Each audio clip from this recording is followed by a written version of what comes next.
הוועדה הציבורית לבדיקת האירוע הימי מיום 31 במאי 2010, ישיבה מספר 4. בוקר טוב. בוקר טוב. בוקר טוב. בישיבת הוועדה היום נשמע את עדותו של ראש המטה הכללי. ראש המטה הכללי ישיב על השאלות שהופנו אליו שכלולות במנדט של הוועדה.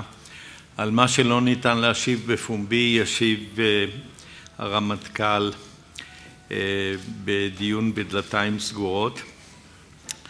אני מזהיר עוד פעם מראש, ייתכן שנחליט לפרסם חלקים מהדיון הסגור.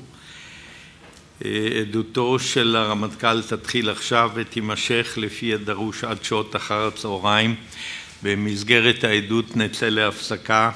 ככל שתמצא לנכון, תאפשר הוועדה לרמטכ"ל להשלים את עדותו בעל פה או בכתב.